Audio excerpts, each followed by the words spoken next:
just thought I'd take a couple of minutes of your time just to show you over my kayak. Not so much the kayak itself. It's a Wilderness Systems ATAK 140, which is one of the current premier type fishing kayaks, but more the things that I've done to the kayak, because there's plenty of videos out there on the ATAK itself.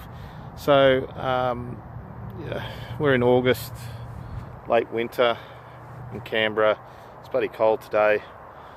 I'm hoping to get some yellows or Murray on soft plastics, but yeah, it's tough going in August around here.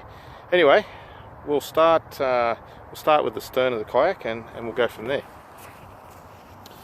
So what I've done is I've attached a rudder, so I've modified a Wilderness Systems rudder and fitted to the kayak, and this is absolutely fantastic.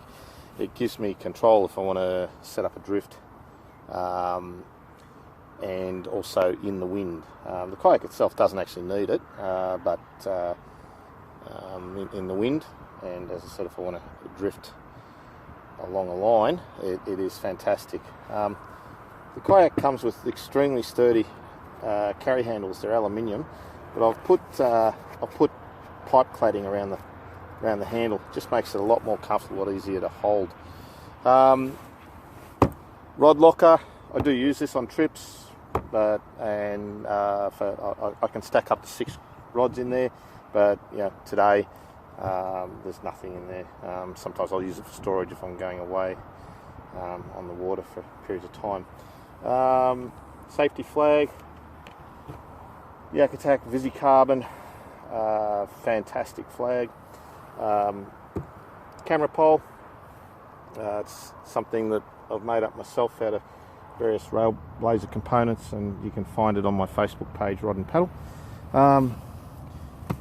Precision pack, got all my gear in there, so whatever lures I want for the day and so on, drinks, that sort of stuff I keep in there.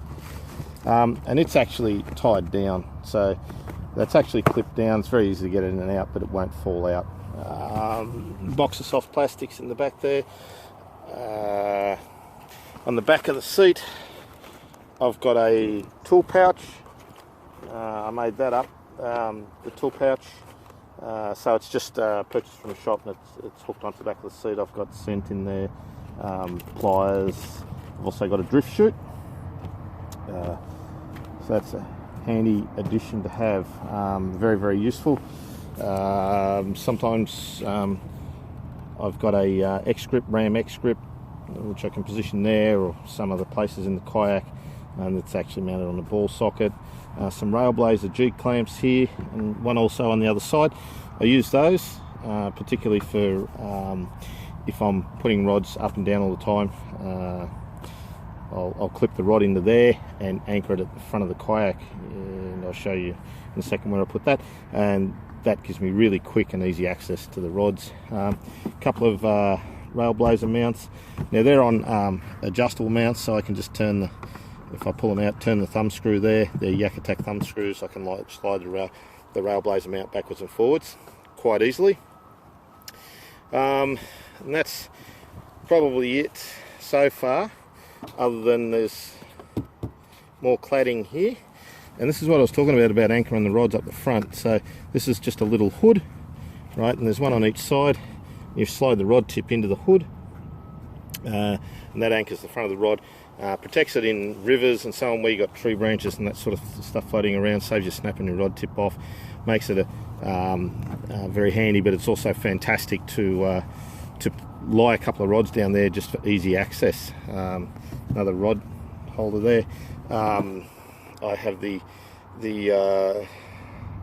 Lowrance set up on the pod. It goes through the scupper hole in the bottom, which is fantastic. Battery and everything's in there, stays charged. Tackle tray is standard. Used to put drinks and that in there, not so much anymore. Now what I do is I just put a little cup in there. Forgot the proper one today, so I'm just using a takeaway one. What I do is when I'm discarding a lure, I toss it into there. So rather than muck around, I toss the lure into there. At the end of the day, whatever the lures are in there, I wash them and pack them away where they're supposed to go. Rod leash, another G-clamp, little tabs of Velcro I've put over various places, various soft plastics sitting in there, and I can just hook them onto either side depending on what I'm doing. Quick and easy access if they're the ones I'm using all the time. Net under the seat. So this is anchor trolley. Another rod holder there. If I'm standing and fishing, it's easier to insert the rod butt into the rod holder and either unhook the fish or muck around whatever I'm doing rather than go to the back of the boat. Got a pouch on the side of the seat, lip grips, scent, that sort of stuff, and a couple of other rod holders here that are for spinning reels, particularly if I'm in the salt, just to lift the reels up and out of the way of the paddle splash and the waves. But also they're the ones I do on the rod and paddle page, so you can actually just lock the reel in like that, dead simple. Alright, that's my ATAK 140. So Bill from Facebook's Rod and Paddle, have a great day on the water. I'm going to go see if I can catch me a fish or two. See you later, bye.